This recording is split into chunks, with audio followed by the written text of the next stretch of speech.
நிறைய இடம் இருக்கு. ஆமா, அதுல பாத்தீங்கன்னா இன்னும் பாலிக்குமோ இப்பிறவியன்னு அதுல ஒரு வார்த்தை இருக்கு இல்லையா? இந்த பிறவி இன்னொரு தடவையும் சாமி கிட்ட வேணும்னு கேட்கிறாரு. எப்படின்னா சாமி எல்லாமே கொடுத்து சாமி அவரை பார்த்துக்கும் பட்சத்துல அவர் கேட்கிறாருன்னு சொன்னார். அன்னம் பாலிக்கும் தில்லை சிற்றம்பலம்னு.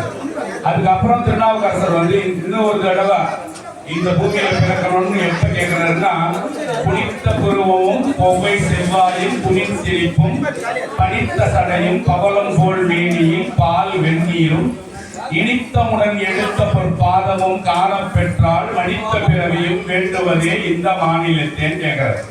அப்ப இந்த பாட்டையும் சாமி கேட்கிறார். சாமி எப்படி விவரிக்கிறார் பாருங்க. அப்போ சாமியை பார்த்திருக்கிறார்.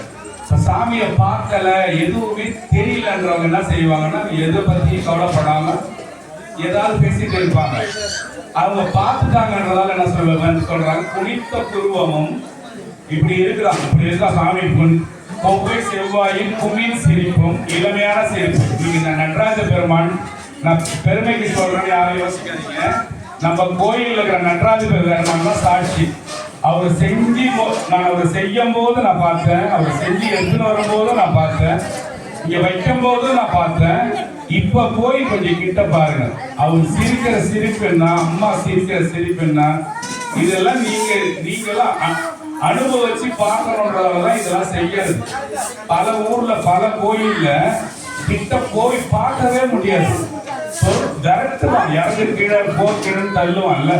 இங்க எல்லா வாய்ப்பும் நமக்கு சாமி கொடுத்துருக்கிறாரு. நம்ம பார்க்கறத தான் நம்ம கொஞ்சம் நம்ம மிஸ் பண்றோம் இல்லையா? வான் பொருந்து தேவருக்கும் வாதீத வேதியருக்கும் விண் பொருந்து தேவருக்கும் வீடு பேராய் நின்றானை பண் பொருந்த இசை பாடும் பழனம் சேர் அப்பனை என் கண் பொருந்த போதத்தும் கைவிட நான் கடவேனோன்னு ஒரு பாட்டு.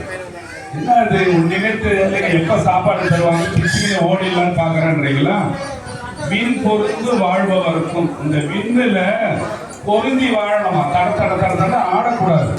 1 லட்சம் ரூபாய் காசு கிடைச்சுன்னா ஆடுறது, கொஞ்சம் பதவி கிடைச்சா ஆடுறது, அதெல்லாம் செய்யக்கூடாது.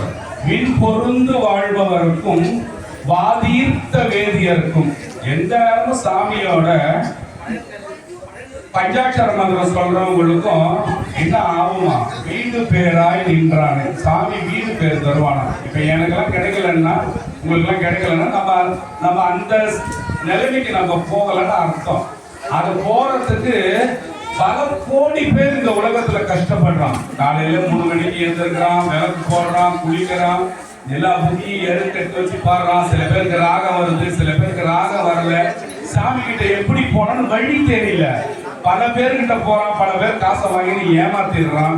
நான் உனக்கு கை கொடுக்குறேன், உனக்கு தாயத்து கட்டுறேன், உனக்கு அது பண்றேன், இது பண்றேன். அது மாதிரி ஏமாறுற கூட்டத்துக்கு தான் இப்பெல்லாம் எல்லாம் ஏமாறுறானுங்க. அவங்க சொன்னாலும் கேட்கறாங்க. அதனால வருந்தி வாழ்பவருக்கும் வாதீர்த்த வேதியர்னா, இப்ப காலையில உங்களுக்கு விளக்கமா சொன்னால வேதியர்னா எல்லாம் வேதங்களை வாதியஸ்த வேதியருக்கும் வீடு பேராய் நின்றானே.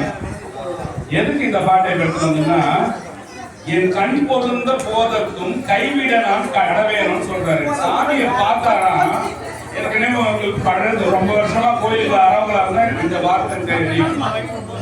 கண் பொருந்து வாழ்வதற்கும் என் கைவிட நான் கடவேனானா. இன்னைக்கு ஒரு தடவை சாமி காட்டிட்டு இன்னொரு தடவை பாத்தீங்கன்னா ஸ்கிரீன்ல தூக்கிட்டு உங்களுக்கு காட்டினாங்க, பாருங்க. அப்ப என்ன செய்யணும், இந்த வருஷம் அண்ணாபிஷேகத்தை கண்ணில் போட்டோ எடுத்துருக்கணும். நீங்க எல்லாம் என்ன பண்ணீங்க, செல்லுல போட்டோ எடுத்துங்க. எங்க கிட்ட செல்லுலாம் இல்லையா, ஏதோ ஓட்ட போனாது நாங்களாம் எடுத்துருக்கலாம்ல. செல்லுல எடுக்கக்கூடாது, சாமியை நெஞ்சில எடுத்துருக்கணும், கண்ணுல எடுத்துருக்கணும். எடுத்துட்டு கண்ணை மூடனா இந்த வருஷத்து அண்ணாபிஷேக போட்டோவா வர மாதிரி ஒரு பக்குவத்துக்கு நம்மளோட ஆத்மாவை பக்குவப்படுத்தணும். ஒரு கதை ஒன்று நல்ல கதை ஒன்று, சாமி தெருவில் போய் படையல் விட்ட கதை சொல்ல ஆரம்பிச்சேன்.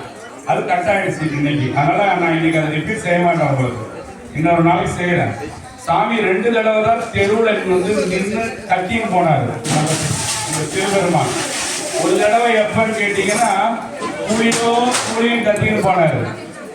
ஒரு தடவை பாத்தீங்கன்னா வளையலும் கத்தின்னு போனாரு. 2 தடவை தான் சாமி கத்தின்னு போனாரு. வளையல் ஒரு தடவை வித்தாரு, ஒரு தடவை கூலிக்காரனா போனார். கூலி வேலை செய்யணுமா யாருக்காதுன்னு கேட்டுன்னு போனார் சிவபெருமான். ரெண்டுமே மதுரை பூமியில தான் சாமி கால வச்சு பண்ணிட்டு போறாரு. எல்லாருக்கும் சேர்த்து கொண்டு சொல்றேன், உங்களுக்கு எந்த கஷ்டமே தீரல, எல்லா கோயிலுக்கும் போயிட்டு வந்துட்டேன், என் கஷ்டமே தீரல அப்படின்னு கேட்டீங்கன்னா மதுரைன்னு ஒரு கோயில் இருக்குல்ல, மதுரை ஆலவாய்க்கு போய் உங்களோட குறைகள்லாம் சொல்லுங்க. கண்டிப்பா நிவர்த்தி ஆகும். 100% நிவர்த்தி ஆகும். எல்லா 63 திருவிளையாடலும் பாத்தீங்கன்னா மதுரை மதுரை மதுரை மதுரைன்னு சொல்லி வராங்க. ஒரு சாதாரண கோயில சாமி வந்து எடுத்திருக்க மாட்டார் இல்லையா? சாமி 2 கோயில்கள்ல இறங்கி நடந்து போனது. ஒண்ணு மதுரையில, மதுரை தமிழ் சங்கம்னு சாமி தமிழ கற்பிச்ச ஊர் என்னது மதுரை. அப்புறம் திருவாரூர் கோயில்ல சுந்தரமூர்த்தி நாயனாருக்காக சிவபெருமான் நடந்து போனாரு 1 மணி 2 மணிக்கு உங்களுக்கு சொன்னேன். அந்த கதை உங்களுக்கு ஞாபகம் இருக்கா? சுந்தரர். இப்ப கூட நீங்க யாராவது பக்தியா போய் அந்த கோயில்ல போய் கண்ண மூடி ஒரு நிமிஷம் நின்னீங்கன்னா ஒரு 12:30 மணிக்கு நல்ல விபூதி வாசனை, நல்ல தெய்வீக உணர்வு உங்களுக்கு வரும். அது மாதிரி சிவபெருமான் கத்திட்டு போனது பாத்தீங்கன்னா கூலின்னு கத்திட்டு போனாரு. கூலி வேலை செய்யறவனா போனாரு. யாருக்கு பார்த்தாருன்னா 1000 வளர்பிறையை கண்ட வந்தி பாட்டிக்காக போனார். வந்தி பாட்டின்றவங்க புட்டு சுட்டு விற்கிற அந்த வந்தி பாட்டிக்காக சிவபெருமான் கத்திட்டு போனார் இல்லையா? அப்புறம் எதுக்காக போனாருன்னா அந்த வளையலுக்காக. அந்த கதை தான் உங்களுக்கு நான் பாதி உங்கள்கிட்ட பேசிட்டு இருந்தேன். அந்த தாரகாவனத்து ரிஷிகளும் தாரகாவனத்து பத்திரிகைகள் பத்தி பேசிட்டு இருந்தேன். அது கட்டாயிடுச்சு. நான் உங்களுக்கு அதுக்கு அப்புறமா இன்னொரு நாளைக்கு சொல்றேன். வேற ஏதாவது உங்களுக்கு ஏதாவது கேள்வி இருந்தா இன்னைக்கு கேளுங்க.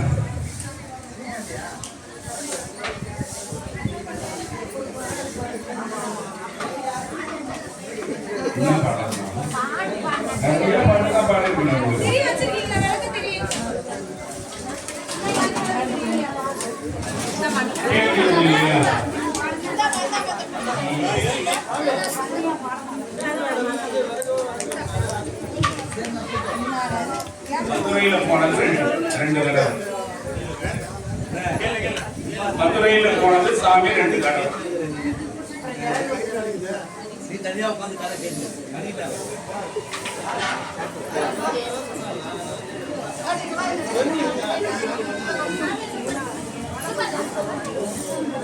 ஏதாவது கேள்வி இருந்தா கேட்கணும். உங்களுக்கு யாருக்காவது ஏதாவது சந்தேகம் இருந்தா கேட்கணும்.